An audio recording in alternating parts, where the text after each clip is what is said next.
This is the Relevant Podcast.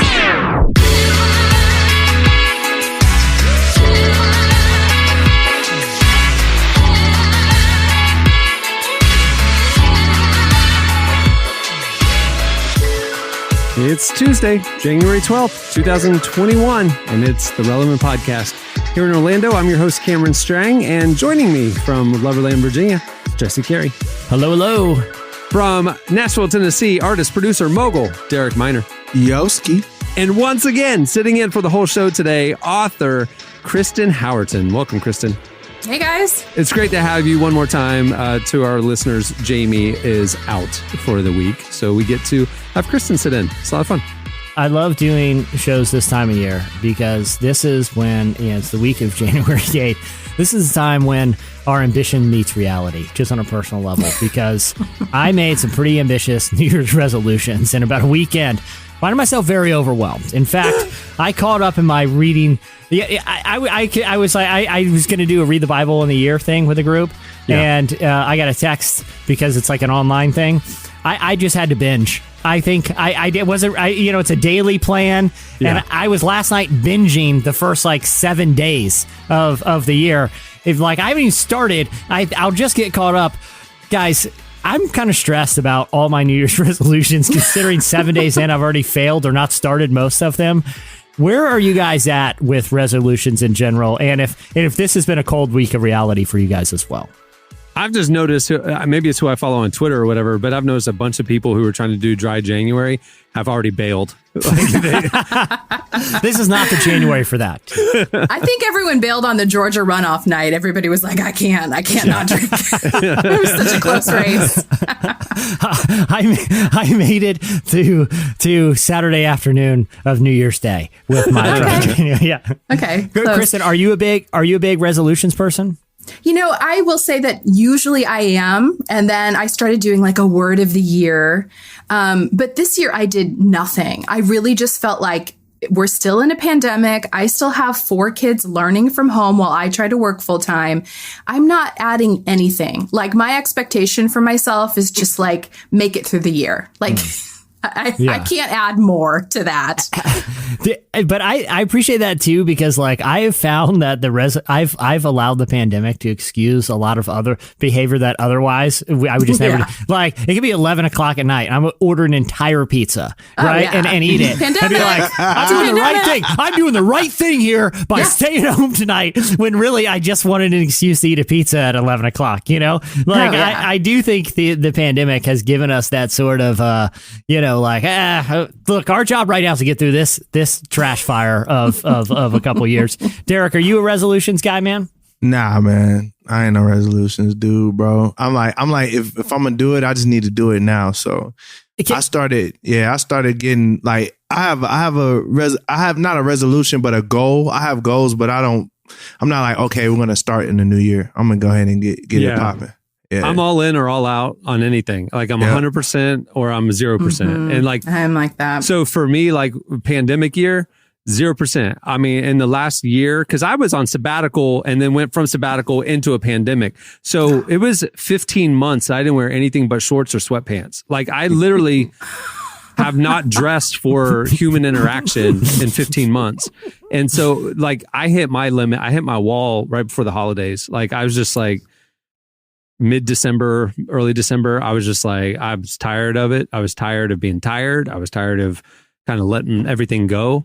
And so I went to the doctor and I just wanted to get aggressive with my health again. I've already lost 11 pounds. Nice. And I'm 2021, man, I'm optimistic, not just in that way, but I do have goals for 2021. I don't care. And they are pandemic safe goals. These are things I can do that don't require normal circumstances culturally. I can get my life better, my spiritual health, my emotional health, my physical health. You know what I mean? I'm just I floated through 2020 in a lot of ways, and I'm just 2021. I'm taking control again. You know what I mean? Kristen, nice. I think a lot of people are where you are though, because I remember at the beginning of or at the end of 2019, everybody was like 2020, I got 2020 vision, or like, new year, new me. Man, 2020 came in and smacked the taste out of everybody's mouth. And now 2021, we're just like, look, guys, I just want to be alive. Like everybody's like really humble. Like nobody. We have way too much PTSD to make a goal. Like, what is that? I'm too scared. Yeah. I also get out of bed tomorrow before 10. Okay. Yeah. So mission accomplished. Barely, but still lay off. See, I'm living in the future. I'm 6 months ahead of y'all because I had an unplanned sabbatical happen for me and almost lost the company. Everything. My year. So I'm you're 6 months ahead of y'all. Yeah. So let me tell you where you'll be in 6 months. You're going to want to shed the sweatpants and fit into jeans again. You know what I mean? I'm just telling you, it's coming for you.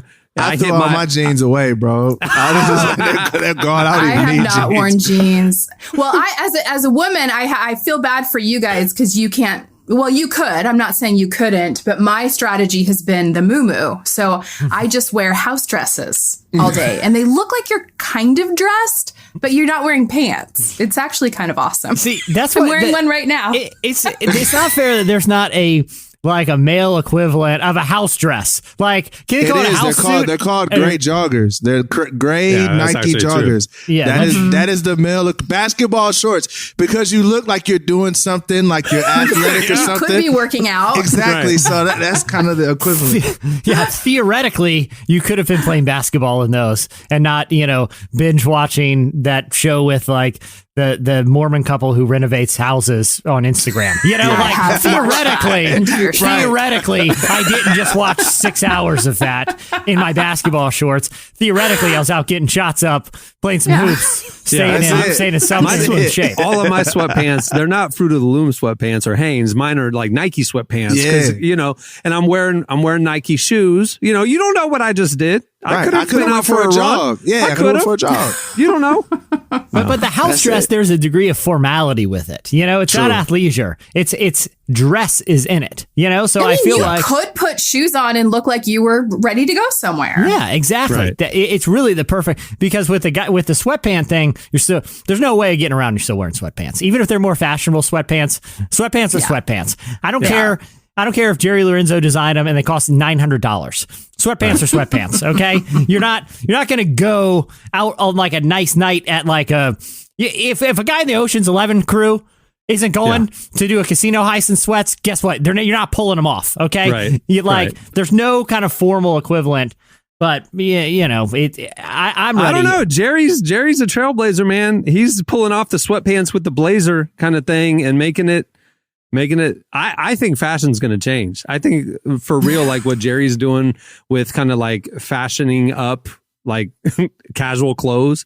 I think, and kind of where the culture is, I think this year you're going to see a lot of like dress sweatpants type looks. You know what I mean? When I see someone in a sport coat and sweatpants, all I can think of is, they just got off a Zoom call, like with a lawyer or something. Like everybody's dressing like a mullet, business on the top, party on the bottom. Obviously that guy just refinanced his house with a banker because he's wearing a sport coat with sweatpants. What kind of sociopath is actually wearing that in the wild? Okay. Jerry Lorenzo, he puts on deck shoes and sweatpants and he's got like a nice like top, blazer or something. Yeah, I mean, I don't approve. I'm not a fan of that. Thank you. Is it because you feel like there just needs some decorum? Just needs to be reestablished here. Yes, me and my muumuu. I feel like there needs to be more decorum. Agreed. Yeah. Well, we have a great show in store for you. Coming up later, we talk to comedian Dustin Nickerson. He has a brand new special out on Amazon Prime called Overwhelmed. Little fun fact about Dustin. He used to be a youth pastor. We talk about that and a lot more. We also have Slices and your feedback. That'll be a good one. All right, well, stay tuned. Coming up next, it's Slices. If I get to meet you, will you tell your friends about it?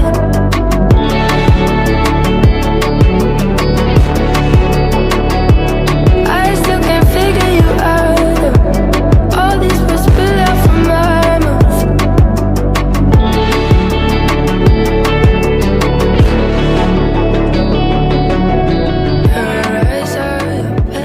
You're listening to Ben A. The song is If I Get to Meet You. Benet was one of the albums on Relevant's Top 10 Albums of 2020 list. If you missed that, go check it out at relevantmagazine.com. Well, today's show is brought to you by Bombas. Bombas makes the most comfortable socks in the history of feet. They've literally rethought every little detail of the socks we wear to make them way more comfortable. I can vouch. I am a Bombas owner. I gave Bombas for Christmas. They are phenomenal. And the cool thing is, not only are they great, they do more than just keep feet cozy. They help give back to the most vulnerable members of our community because for every pair of Bombas socks you purchase, they donate a pair to someone in need. The generosity of Bombas customers has allowed them to donate over 40 million pairs of socks and counting through their nationwide network of more than 3,000 giving partners. The impact is more powerful than ever. To those experiencing homelessness, these socks represent the dignity of putting on clean clothes, a small comfort that's especially important right now. Give a pair when you buy a pair and get 20% off your first purchase at bombas.com/relevant. That's a special offer for Relevant podcast listeners. Go to bombas.com, BOMBAS/relevant for 20% off your first purchase. Bombas.com/relevant. Okay, it's time for Slices. What do you have, Jesse?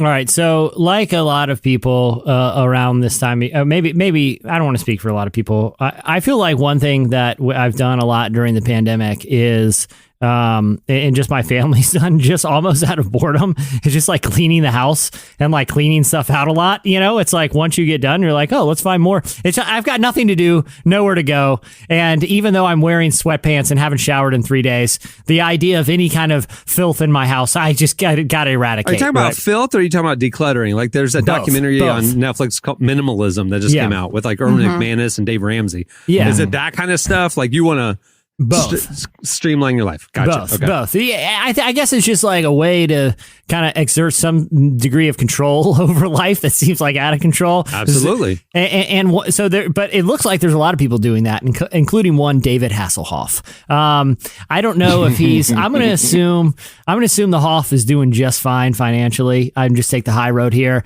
and I'm going to assume he's just kind of doing a little Marie Kondo and is cleaning out some space in the garage of things that no longer bring him joy. Because David Hasselhoff this week went on Instagram and announced a pretty significant auction of David Hasselhoff related memorabilia. Now, there's a couple items that I could see people really being interested in buying and kind of justifying the price, like an original Knight Rider, like the car, like Kit. It's probably going to sell for a few $100,000. I could see someone wanting that, and I could see it retaining its value. Like a Baywatch retro pinball machine. Again, not my thing. There might be some pinball collectors that might think it'd be cool to have one from the Hoff, from the Baywatch heyday. There's one item that I'm quite disturbed about, and I wanted to talk to you guys about this and get some thoughts about it, because I'm not so much disturbed that he's selling it. I'm concerned about that there's a current bid on this item. Apparently, I never saw the 2004 SpongeBob movie, but I do know that SpongeBob's a pretty self-aware franchise, and they had a cameo of David Hasselhoff in the movie, sort of tongue-in-cheek, because David Hasselhoff was famous for a lifeguard, SpongeBob Under the Ocean. But part of the appearance required the movie to build a 14-foot long, I say long, not tall, because it is laying down. I think in the movie it was like used to torpedo something, but it is a replica of David Hasselhoff shirtless in red bathing suit, like just made of ceramic. Okay, it's not like a dummy. It's not like a crash test dummy. Okay, this is a like just ceramic thing. It's not like the Mythbusters guy that's like made of jelly or a mannequin you can read post. This is David Hasselhoff laying face down, arms at his side, with his head up with a big goofy grin, just like this on it. Okay, so it is a torpedo of David Hasselhoff that is 14 feet long. That he owned. And he's decided, again, no longer brings him joy. Going to put it on what he has called the Hoff auction block. And he's posted pictures and he's selling it. Okay. How much is he asking for this? Because my backyard could use something like that. Okay, here's what is disturbing to me about it. It's not, I appreciate him taking a swing here, guys. My dad sold cars growing up, and there's a whole rule when you sold cars. It's like, you can always bring the price down in negotiation, but you can never bring it back up, right? So if I'm telling you my car's for sale for $10,000, you're like, I want 9. Well, it's actually 11 now. It doesn't work like that. You can only go down. So I can see why he priced it at $100,000. Okay? Yo, I can this see. is crazy. But here's what's disturbing to me. There is someone who has placed a $100,000 bid on this. There is someone in the world right now that has $100,000 that they're just burning a hole in their pocket, and they have decided that the best way to spend this money is on a 14-foot long ceramic David Hasselhoff. I'm very, very deeply disturbed by just knowing this person exists. Man, white people are rich, man.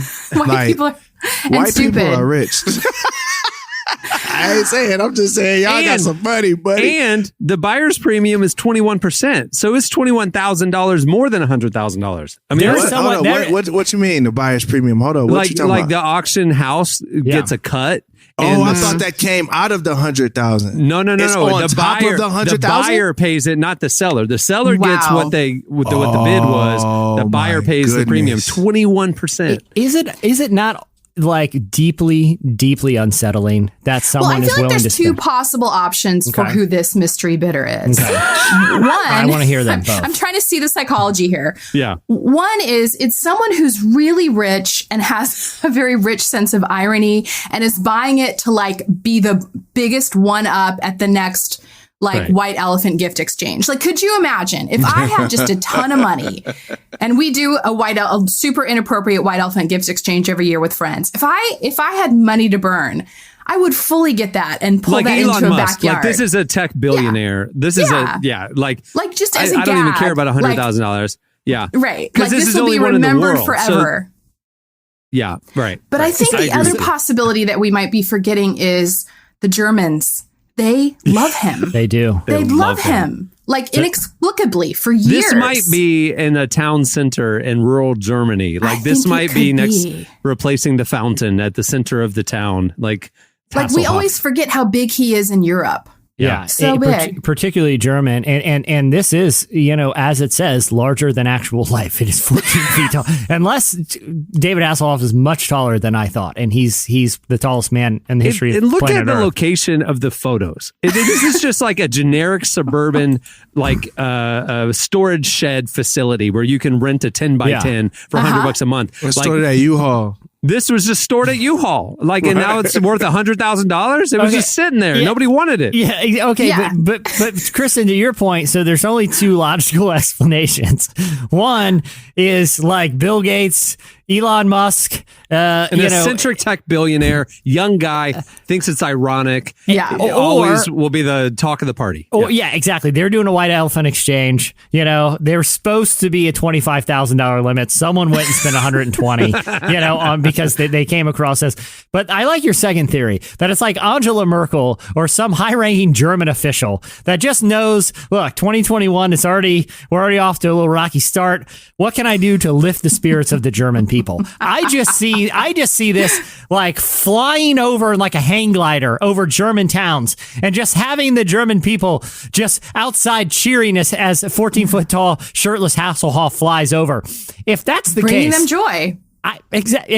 It no longer brought Hasselhoff joy. He Marie Kondoed it. Now it's bringing other people joy. It's the cycle of Hoff. I'm kind of leaning towards that theory, Kristen. Guys, have you looked through these things? There are some amazing David Hasselhoff memorabilia items for auction. Everybody needs to go to liveauctioneers.com. No, don't go because you're going to drive the prices up. Never mind. Don't go because I want to get some of this stuff. This is unbelievable. Are you the bidder? Are you the bidder, Cameron? I'm not the 100,000 bidder. Think about how you could look at the rest of the stuff. If you had $100,000, think about how many things you could acquire. I don't want one thing if I had that kind of money. There is some crazy stuff here. I also like the fact that someone has estimated this to be worth $750,000. Yeah. Wouldn't you guys love to? Because before there was like Pawn Stars, where the people would go sell stuff. There's like Antiques Roadshow on PBS. How much would you love to walk into an Antiques Roadshow dragging this thing behind you and be like, yeah, So I paid $121,000 for it. Please tell me how much it's actually worth here. You know, Derek, is there any like ironic celebrity that if they auctioned off like vintage memorabilia of them, you would be first in line? Listen, man, I've learned so much about white people just being on this podcast. Like, y'all just have ridiculous amounts of money where you're just like, you know what? Like, I think just even me just being a black dude that, you know, I'm pretty well off and successful, but it's just like, there's nothing in me that's like, you know what? I'm going to buy this big ceramic David Hasselhoff thing because I just have money just chilling. Like, it's like, bro, I don't I'm like, everything I buy is going to have to bring me a level of joy and usefulness. Derek, this joint is crazy. This is called making your money work for you. And you invest in this bad boy. Flip it for $750. You threw a cool $750 down. You tell me this thing that in a few years, there are people lining up to pay you $1.5 million for this bad boy. Look at the one that I just sent y'all, the link I just sent y'all. David Hasselhoff's personal kit from Knight Rider, the car kit from Knight Rider. Look at the actual photos. Car? The actual car that he owned from the show. All right, from now Knight I would Rider. buy that. Okay, That's pretty cool. I ain't gonna lie, that's dope. It's currently going for $375,000. I'd buy that. Look at the interior It's photos. pretty dope. The It's lit pretty up, dope. it is incredible. It's beautiful. I'd buy it. Yeah, that's like a childhood dream to have that car. Well, you Right. know what I would do? I mean, this is that 14-foot tall, you know, laying down David Hasselhoff. Yeah. I would put wheels on that thing and a steering wheel and just drive around town on David And ride Hasselhoff. David, Would you sit on his butt? Like, would you sit up on the It's the only back? logical place, I think. I think it's the safest place. You know, I think, you know, from a crash perspective, I feel most secure on his hindquarters. On his butt. Oh, Derek, you can get some autographed Hoff worn red surf shorts. I'm from, good, bro. From Baywatch. You already got to finish it. I got to do it with surf shorts. Hey, the Knight Rider car is that's only. I'm shocked that that's only $375,000, and It's there's gonna 6 go bids up. on it. It's There's gonna 6 go bids up. on it. You know. Yeah. I'm shocked that it's not that much more than the statue. Like, the Right. value of the kit car feels a lot more than that. But hey, they've got stuff in here for like $40, $80. There's a lot of David Hasselhoff merchandise I'm going. just gonna buy a Tesla. And then, But here's my thing with the statue. You have to lay it on the ground. Like it's not very visible. It's not like one that's standing up in your yard or at the, you know, like very regally at the end of your driveway. You know, at least you got to lay it somewhere. And people are, you know, to really appreciate it, you kind of have to lay down next to it. There's a lot of complications with owning this particular piece of merchandise. There's No, a I feel like you t-shirt. hang it. You hang it like the way that when you walk into an aquarium, the whales on the ceiling. Yeah. Like, you hang it from a grand ceiling. So almost like the Wright brothers plane that welcomes Yeah. you Yeah. into the Air and Space Museum. Yeah, there you that's go. right.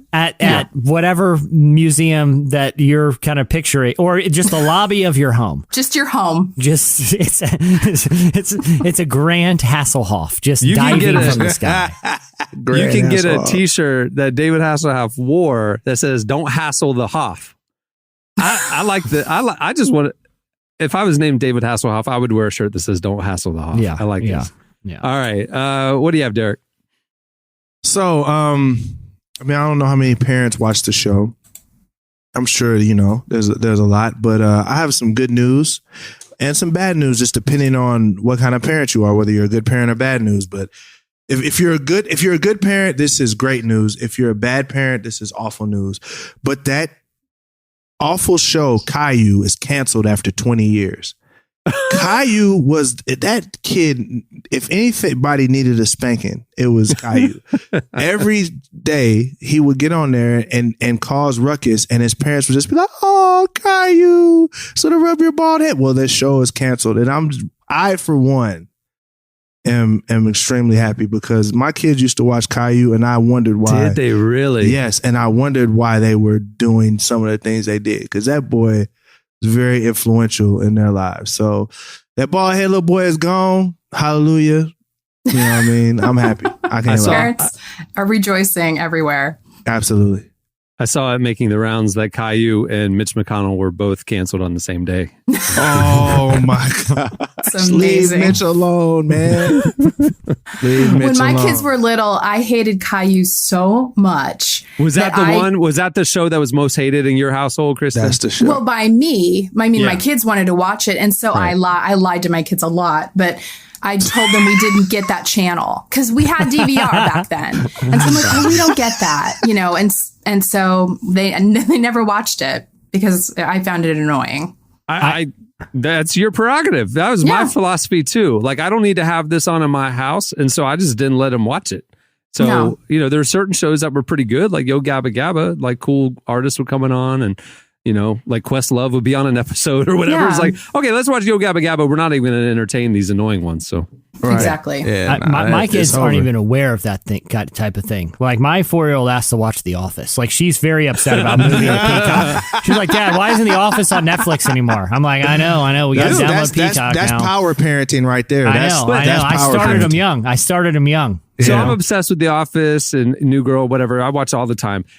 My son is now getting to be almost a tween, and so you're kind of like, he's like wanting to be interested in like older and like The Office, and those kind of memes and stuff. And so he's like, I want to watch an episode because he's never seen it. Okay, cool, let's watch it.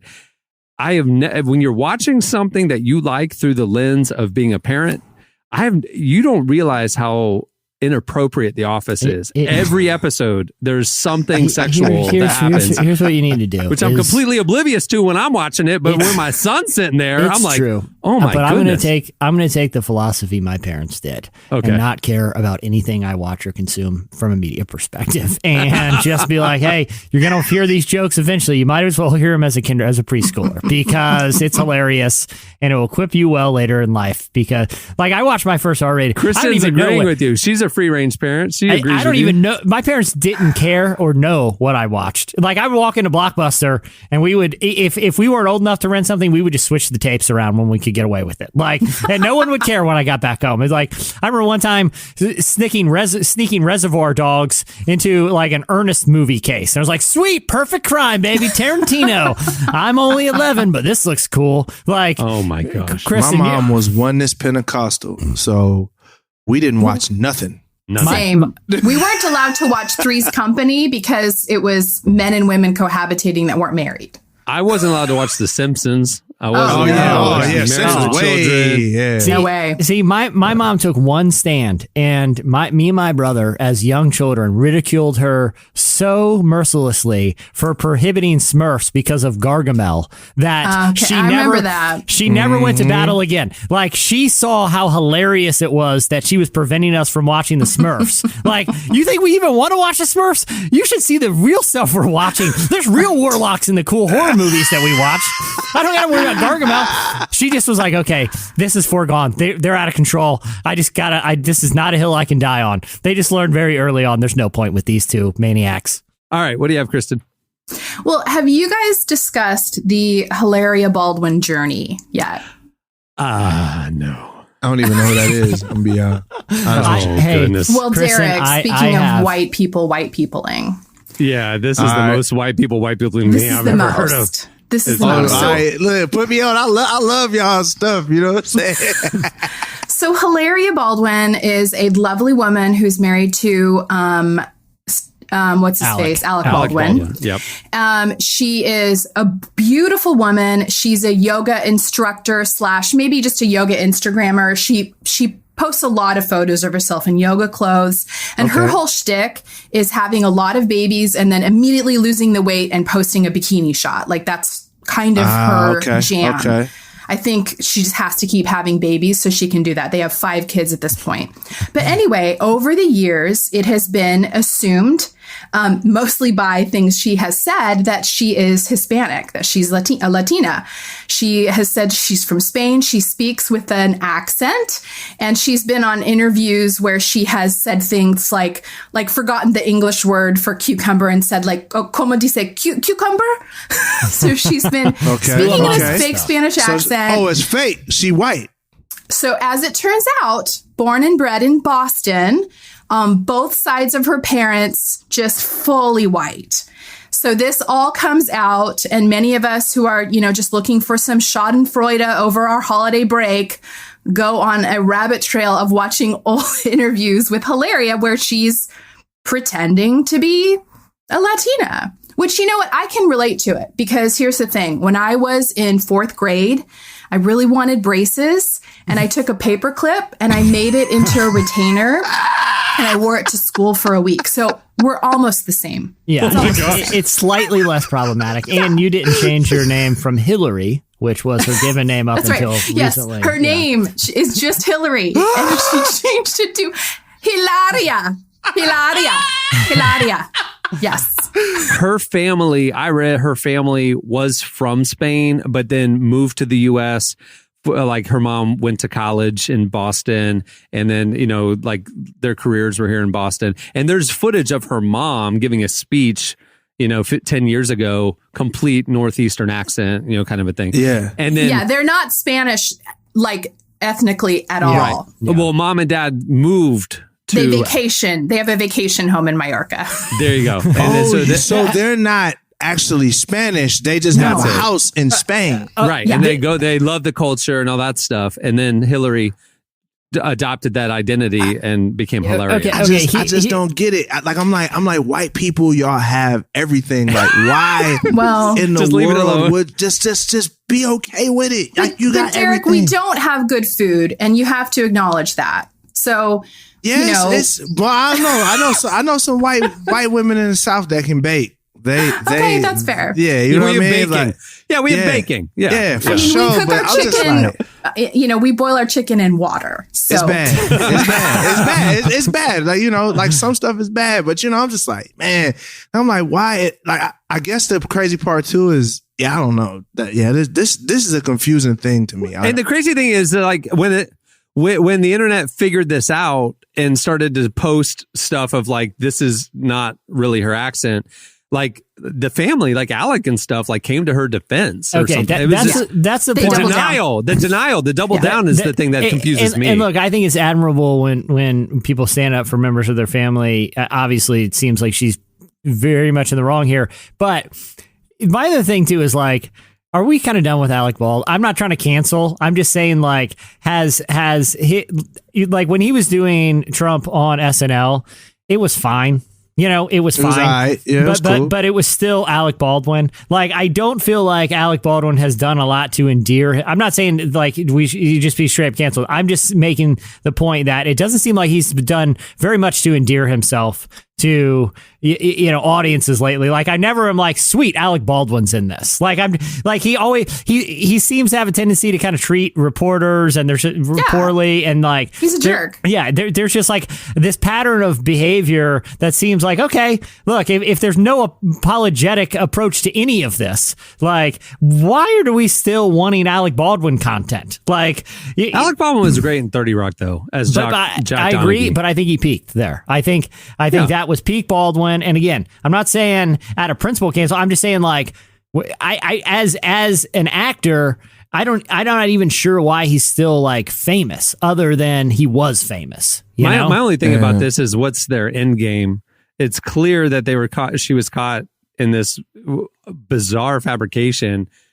Just admit it and move on. The fact that you're doubling down and denying it is keeping the internet interested. This is the only question I have. The only question I have is this, and this is legit in the sense of, when the Spanish house, like, I'm interested in that. Was she raised in Spain, like, or did they like buy a house when she was like 30 or whatever? I think that they vacationed. I think they vacationed in Spain, but my family, goes to certain countries. We vacation in Mexico all the time, but like, for sure, that does not give me the right to appropriate that culture and pretend that I am from that culture to make myself more spicy or likable, Right. But she just, it's just complete appropriation. I'm trying to look, I like to see the bright side and stuff. Like, I was raised, right. I'm from Michigan. I was raised in the South. So like, when I would go up north, my like Southern accent would get less, and then when I came down south, it would get thicker. You know what I mean? Like, so I'm thinking maybe it was one of those things where she spent a significant time in Spain, but now y'all just like she just went on the weekend. You don't forget the English word for cucumber. You know what I mean? Like, that's the thing for me. That's is like, bad. Yeah, that's bad. Or, you know, she named all of her children, you know, very like Latino, I think they're all boys' names. And then she has been interviewed by like a very popular Latina magazine, and they've said that she was from Spain and she's not corrected it. Like, she was really running, you know, she was running a sham. She was running a finesse. I wonder like, why, I guess, why can't you just say, you know what? I spent a lot of time in Spain. I really love the culture there, and just boom. Now you don't have none of this. Like, this is. Does anyone else see the irony too? Because, you know, Alec Baldwin has been very vocal about this, but the person who has most recently made a name for himself by mocking someone, and his main way of mocking this individual is to make fun of this individual's propensity to be wrong about something, not apologize for it, and double down. Like, that is the Donald Trump joke that Alec Baldwin just plays in every sketch. Oh, okay, I'll call him. No, that didn't happen. You know what I mean? Like, we've seen it. That was every sketch. Yeah. And now he's literally doing that just in not Donald Trump voice of not apologizing. In fact, doubling down and trying to gaslight people about, you know, like, that to me is just kind of the weird irony of it. It's like, dude, this is the problem, man. Like, you got to admit when you're wrong instead of trying to make other people think they're crazy for pointing out something that is obviously wrong. You know? But I mean, I think that's the question is, you know, has Alec been so successful in his role on 30 Rock and then imitating the president because some of it is his own personality? Like, maybe it's a little truer to real life than we want to think. Yeah. If they would have just said, we spend a lot of time in Spain, and Hilaria, you know, just like Derek was saying, I spend time in the South, my Southern accent gets stronger, that kind of a thing, and just dismissed it like that. Yeah. And just said, we don't mean to appropriate, you know, we're sorry. We'll be more conscious, you know, about how we sound and look moving forward, blah, blah, blah. The internet would have forgotten about it. Yeah. It's like the fact that they keep giving it oxygen or like trying to deny it gives it oxygen. It's crazy. It's Kofefi. It's Kofefi in like, if he would have just said, I accidentally typed it in before bed, I tweeted it out, not, it's a secret code. And it's a secret code. You'll know what it means soon. Stay tuned. It's like, is that what that was? I don't remember that scandal like that, but I always saw the joke. I'm like, what? Kofefi was a tweet at 2 a.m. from Trump. Kofefi, all caps, one word. And the next morning, like, the whole internet was like, what's Kofefi? You know, everybody's making fun of him. And he couldn't accept being made fun of. Like, he made a mistake in the middle of the night tweeting that. He said, it's a code word, stay tuned, it will all be and it was just like, and if he had just said, butt dialed, who cares, if man? He literally just said, hey, I checked my alarm clock in the middle of the night, I must accidentally tweeted this, sorry guys, no one would have cared, because everyone has said I mean, it's just like when they booked the Four Seasons Total Landscaping, and they wouldn't just admit, like they were, no, we meant to be here.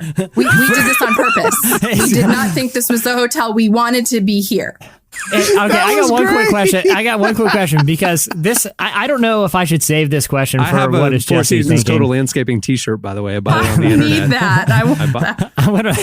I'm gonna wear it with my David Hasselhoff board shorts. Okay, but like this is a adjacent question. Okay, that I was gonna. This could potentially been a question that I would field to the what's Jesse thinking. But have you guys all watched some amount of Parks and Rec and 30 Rock? Of course. Yes. All of it. Do you think that Ron Swanson and Jack Donaghy would get along very well or would hate each other? I don't feel like there's any middle ground. I both feel like they're both kind of whiskey swilling, capitalist, libertarian, super macho men, right? Like sort of these caricatures of a certain type of masculinity that share a lot of values. But do you feel like because they share such hardcore core values, right? Patriotism, capitalism, the free market, libertarianism, that they get along great? Or because Ron Swanson would have such an aversion to Manhattan, yuppie, would they not get along? Would they hate each other or love each other? I don't feel like there's any middle ground, and I find myself coming back to this question a lot. I think that all of their values are aligned, but they would have such socioeconomic differences that they wouldn't be friends. But Ron was actually very wealthy. But he purposely removed himself from the socioeconomic, like he's actually probably as wealthy as Jack Donahue. He buried all his gold. That's right. Exactly. Yeah. But so I don't know. I'm very confounded by this question. I think they would be supporters of one another. I think they would see each other as, a different cultural manifestation of their values. Right. I agree with that. Derek, do you have thoughts on this, or you think it's even ridiculous? What are you talking about? I've never seen 30 Rock in my life, and you would like it. I've watched Parks and Rec twice. Oh, yeah. So I got a lot of catching up to do. I know. Here's the deal: Parks and Rec starts weak. Like the first season, it didn't figure out what it was yet. Yeah. But by the end of the first season, Seinfeld was the same way. By the end of the first season, it figured out its lane, and seasons 2 and beyond are some of the best comedy on television. So smart. Yeah. Great. See, I got off the train because Parks and Rec came out around the time Office was kind of winding down, right? Mm-hmm. Yeah. Same showrunner too. Like there was a connectedness there. Yeah. So I just remember watching it and being like, this is just the diet version of Office. Right. So I'm just going to watch The Office again. And I never came back to it.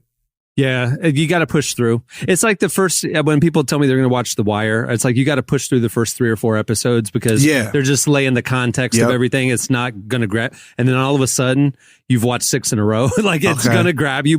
Parks and Rec would be the same way. It starts I need a new one. So it's 30 Rock or Parks and Rec?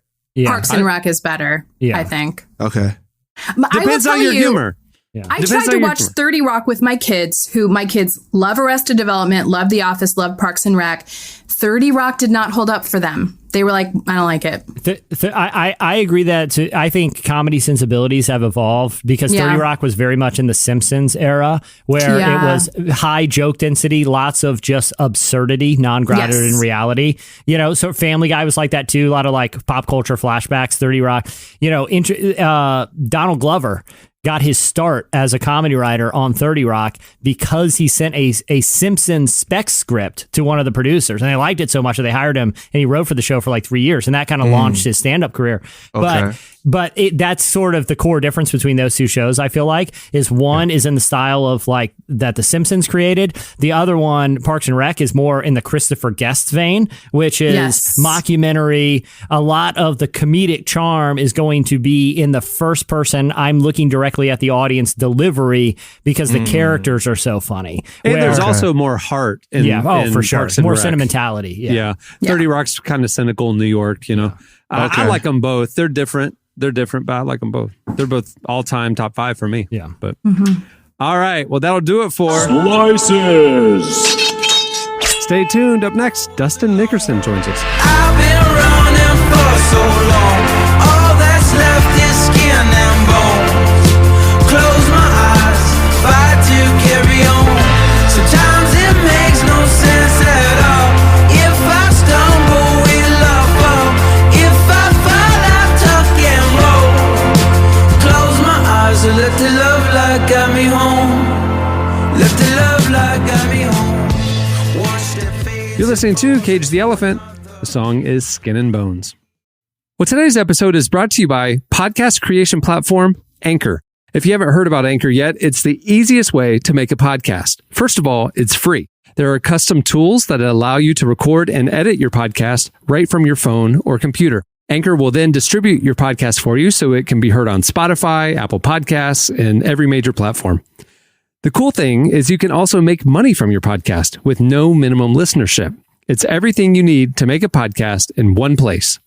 Download the free Anchor app or go to anchor.fm to get started. Well, comedian Dustin Nickerson is a Seattle native, now living in Southern California, as you tend to do when you make it big in showbiz. After being a youth pastor, Dustin made the surprising career pivot into comedy. He's now been featured on Comedy Central, the new Netflix special by Kevin Hart, Hulu, many others. His most recent comedy special is Overwhelmed, and it just launched on Amazon Prime. We sat down with him to talk about his journey from being a youth pastor to stand-up comedy, the similarities between church and comedy, and why comedians are talking about mental health so much. Here's our conversation with Dustin Nickerson. Thank you, everyone, for being here at my debatably legal comedy special. This is exactly like it was on my vision board. Right here, to be the first comedian ever to film a comedy special where Batman's parents got murdered. If you're a dad and you don't have a dad bod, then you might be a bad dad. You have to neglect your health or your children, one or the other. All right, so you were a really obvious line drive for our beat here at Relevant, which not every stand-up is. Because you were a youth pastor at one point, right? Yeah. I was a youth pastor for like 7 years. Or I was in and around ministry for like 7 years. So have been in the world, but I was never good at it. And I talk a little bit about it. I sometimes people like, I don't know, not to like fully diminish, the call of the ministry, but sometimes people just take that job. And that's kind of what it was for me. Is I was just in and around church circles, and I was like, I guess I could do like the ministry thing, and I did it for a while. And it's not that I didn't like it. It's just, it was not really ever a long-term thing for me. Now, coming from someone who I myself was very briefly on that career trajectory, was that something where you got told a lot that you'd make a great youth pastor? Were you a youth group kid? Yeah, I wasn't a church kid though. Growing up, I started hanging in around church circles around high school, and I was like, oh my gosh, these guys are way nicer than the kids at school. and I came to faith at a skateboard rally, which is how a lot of kids in Seattle in the 90s got saved. That was big for us. The Lord doing a lot of work through skateboards in the 90s and early 2000s. So, so I got into that, and I wasn't really, I started off as a journalist, and then went into the ministry, and then was kind of doing things all along a similar vein as far as like speaking at conferences, or I was running like a comedy blog for a while, and all of it was in the pointing towards I felt like I had something to say.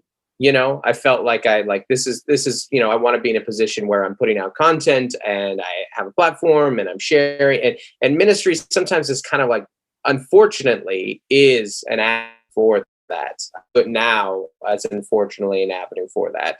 And then when I started stand-up, I was like, oh, this is what it was, So when did stand-up become where did that enter your realm? When did you decide this is something I want to do? Yeah, it was 8 years ago, a little over 8 years ago. I'm in love with stand-up comedy, have been my whole life, and grew up just watching it on Comedy Central all the time, because Comedy Central, that used to be what was on Comedy Central all the time. So I love stand-up, and but it was one of those things that you're just like, I'll never do it.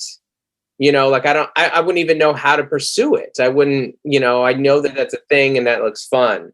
But then when I moved from Seattle to San Diego, which is where we live now, it was kind of like a reset for us.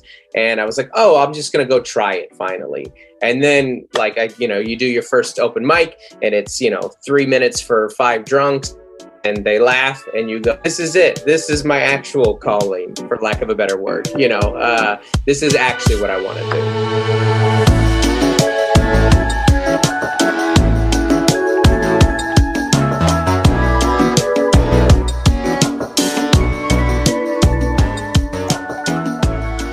Seems like most stand-up comics talk about doing your time in the trenches where you just bomb every night. And do you feel like you went through that, or did you start out pretty much like, I got this? I don't know when I thought like, I got this. I don't know that I feel that now. This year has felt a lot like the early years, where you don't have as many gigs, and the gigs that you do get are hell gigs. You're just like, why are we outside? 2 weekends ago, I'm opening for Nate Bargatze to Cars. We're performing at a drive-in. They're honking. It feels like they're warning you that you made a bad career choice, and it's like, it's one thing to like be at a show and someone walk away. It's quite another to hear them turn on their engine and like drive out. It's a particular level of insulting. So, but yeah, in the early years, it's a total. That's what I really like about comedy is there are elements of it that are unfair, for lack of a better term. But it is very much a pay your dues type industry. And those that don't usually aren't as good, and they're not as received well amongst the comic community because we're a very petty group. And but you have so many bad gigs. For me, it was never about, I don't know if I'm cut out for this. It was more just, to me, I kind of romanticize it of like, this is part of it. The bad gigs are part of it. Sleeping in airports are part of it. Dealing with drunk hecklers is part of it. You know, all of the bad stuff is kind of part of it, and it's very much kind of earning your stripes. So a few weeks back, I sort of marathoned a lot of stand-up one weekend, and I realized that I felt like I'd been laughing, but I was depressed after a while because it seems like the people I've been listening to were depressed. Is that a thing in the stand-up community? Is there a lot of depression, or is that just like where the jokes are? Both. I think both are true there. I think that there's a trope there that exists of stand-ups are damaged, and you would have to be damaged to get into that. To not just want to do it, but to pursue it and keep pursuing it. Because there's a level of masochism to it where you're just like, I mean, it's torture a lot of the time for 10 minutes or 20 minutes or an hour of ecstasy. Like if it goes well, which it often doesn't, or it doesn't go as well as you'd hoped it went. So I do think that is an accurate trope. I think that there are a lot of, myself included, of just going, there was something in me that needs strangers to affirm him. You know, I need people to come together and laugh at me and clap and tell me I have value and worth. And so that's a part of the DNA for me. And I think that that's true. There's a very famous clip of Gary Shandling and Jerry Seinfeld, and Jerry Seinfeld saying to Gary Shandling, like, you don't have to be this. I hate this. You know, they say we're all damaged, and, that's not true. We could just be happy. And Gary Shandling goes, I hear rage. And that's exactly it. I mean, Seinfeld is filled with rage, and that's in his act, and it was in his show. All right, so I'm going to ask maybe a novice question here, but in my mind, there are two tracks in comedy. There's one where they're not really interested in a social sense of affecting change, like maybe you put John Mulaney in that category. And then there's comedians like Chappelle who actually go for a perspective on issues, and people come to them for their takes. Of those two, which do you tend to steer your comedy towards, or is there a third way that I'm not seeing? I think that personally, the earlier years of my comedy, I kind of picked up a traction, and some of this is because, maybe a third of my dates were in churches. And so my act just kind of developed that way of being more, hey, I'm not going to have a lot to say about current events. It's all family and relationships, and which is still a big chunk of my event. Which even though in the clubs, I was kind of doing those things, but then when I would go to church, I was like, I want jokes that work everywhere. And I hadn't really developed much of a fan base, and still working on that, getting there. But now I think that personally, I've always wanted to speak. And I think when we're on socials on issues that are happening in the world, and in 2020 have felt like almost neglectful not to. And like you mentioned the Black Lives Matter thing, was very outspoken about that on all my social media platforms, on some videos I made, and from what I was doing on stage. And some of it is in the special. I do jokes about going to Black Lives Matter protests and stuff. So it's in there, but I try to do it in such a way that you get the point, you get what I'm trying to say. Even if you disagree with it, you go, well, that's still funny. And so that's kind of where I want to be, because that allows me to then go back into talking about, my kids or whatever I want to. Like, for example, I did a show last night where, I was only doing 10 minutes, and the first 8 minutes was about quarantine and, would take up jogging with my wife over quarantine because, we've all aged like 75 years. We do puzzles. We drink tea together. It's awful. But then what I wanted to close with was 2 minutes about Trump. And you'll get my stance in there, but ultimately just to kind of make jokes about it and having those jokes work in Southern California and a month ago, Raleigh, North Carolina. I always forget the Carolinas. Raleigh is very satisfying because I'm going, listen, you guys are on different sides of the political spectrum here, but you're getting what I have to say and you're laughing kind of at the joke and also the truth. So I guess I'm somewhere in between those two things, which maybe if I would pick one, I would be more successful. I don't know.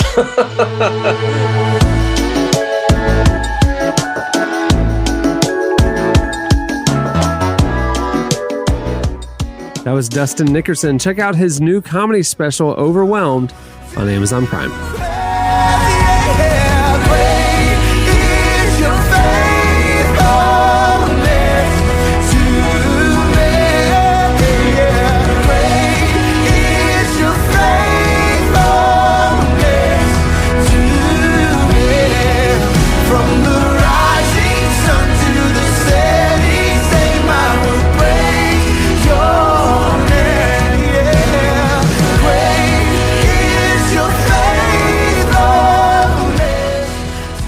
You're listening to North Point Worship. The song is Promises.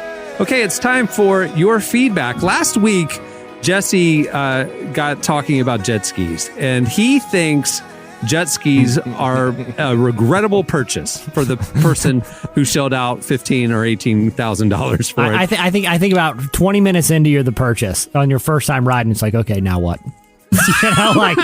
Did a couple laps, did the spray thing. Probably do that one more time. I'm just kind of driving in circles in this lake.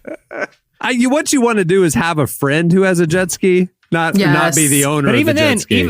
Yeah, exactly. But it's not like, hey, two buddies hitting jet skis. It's just two people riding jet skis independently that you can kind of see out of the corner of your eye. Yeah, like it's not like, hey, bud, we haven't hung out in a while. Why don't we go for jet ski rides? It's like, well, at the end of the day, I was just watching you ride a jet ski.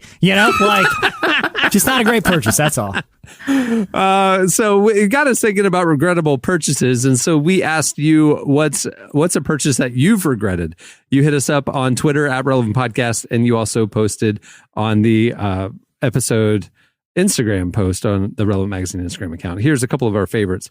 Ben has a good one that he once bought an exercise bike, and when he got home, he realized that he was both over the weight limit and very too tall for the exercise bike as well. So, at least his heart was in the right place. He wanted to buy a productive purchase, but anyway. Okay, Andrew said the worst purchase he made was actually this past Christmas, where it was sand Play-Doh with it was like stretchy, but it had glitter in it. But the glitter gets everywhere, including the washing machine. No. So glitter, then you're putting glitter on the next load. Glitter. I mean, this family's just bedazzled, man. Everything is just bedazzled. Glitter. I think we can all agree glitter should just be canceled, right? Glitter should be canceled. It's the herpes of the craft world, really. Oh, Boom. my God. Thank you for saying it. Thank you for saying it. Everything. Can't get rid of it. Everyone's going to get it. Cancel glitter. And confetti. Can we get rid of confetti too? Yeah, confetti. That is a regrettable. It's all fun and games till you have to clean that up the next day. Clean it up. Yeah. Confetti. New Year's Eve, I was at the fireworks stand and got some of those popper things, and we shot them indoors. Oh man, I'm still finding little paper dots. Yeah. Man, we shot a music video at my friend's house, and it was a party people video, and it was a big old house party.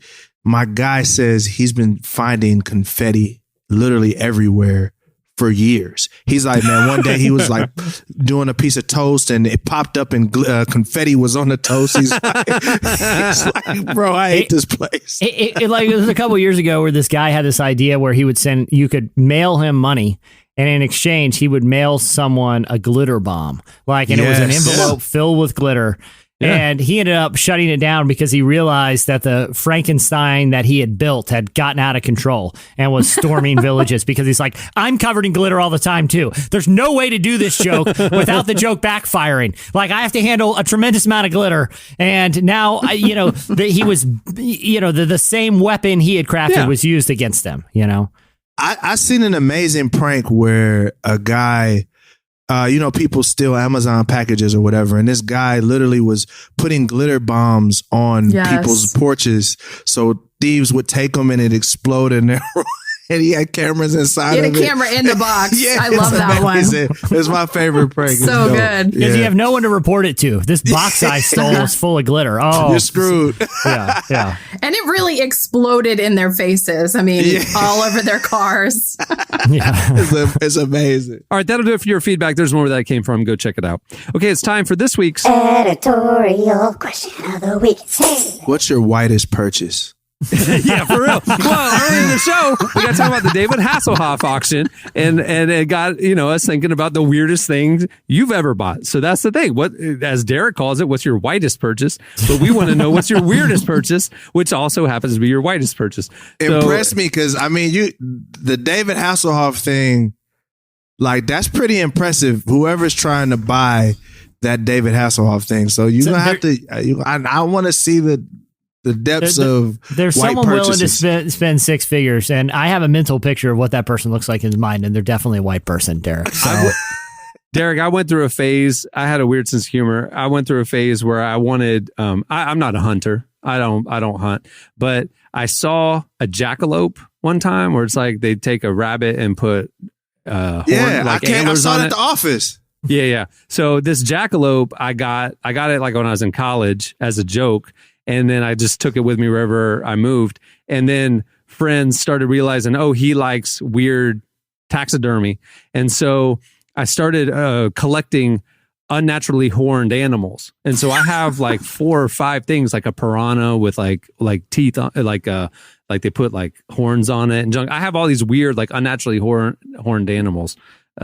Weird purchases on my shelf. So, bro, send me some pictures, bro. I've never seen a piranha with horn. That's actually kind of cool. It's like you got your own little house of horrors, or like, you know what I'm saying? Like your little. Is all the podcasts weird? We have some weird podcast stuff that people have sent us over the years. We have a whole bookshelves of very strange things that we've acquired. But yeah, hit us up. Tell us the weirdest thing you've ever purchased. Maybe you love it. You don't have to regret it. Maybe you love it. Yeah. Tell us about it. Send us a picture. I'm going to love it too because I'm easily entertained. Tweet us at Relevant Podcast or post on this episode as post on the Relevant Magazine Instagram account. Well, many thanks to Dustin Nickerson for joining us. Make sure to check out his new comedy special, Overwhelmed. You can stream it right now on Amazon Prime. It's great. Also, while you're online, check out the all-new issue of Relevant. It's available now at relevantmagazine.com.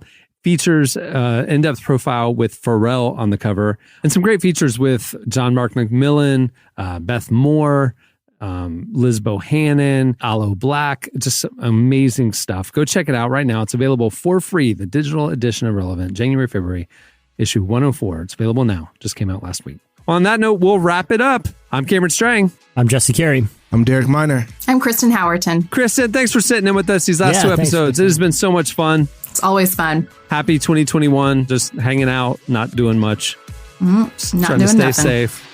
Just stay safe out there in California. All right, everybody. We'll see you on Friday. Have a good week.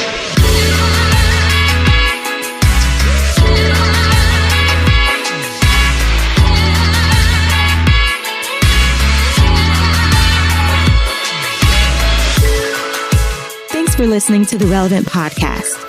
Check out our features, interviews, and news updates every day at relevantmagazine.com. And make sure to follow Relevant on Facebook, Twitter, and Instagram for the latest.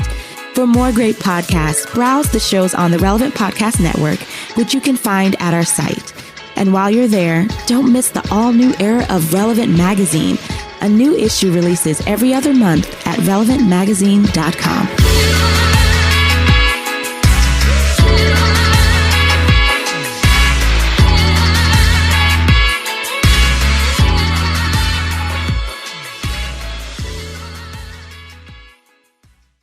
I would put wheels on that thing and a steering wheel and just drive around town on David Hasselhoff. Relevant Podcast Network.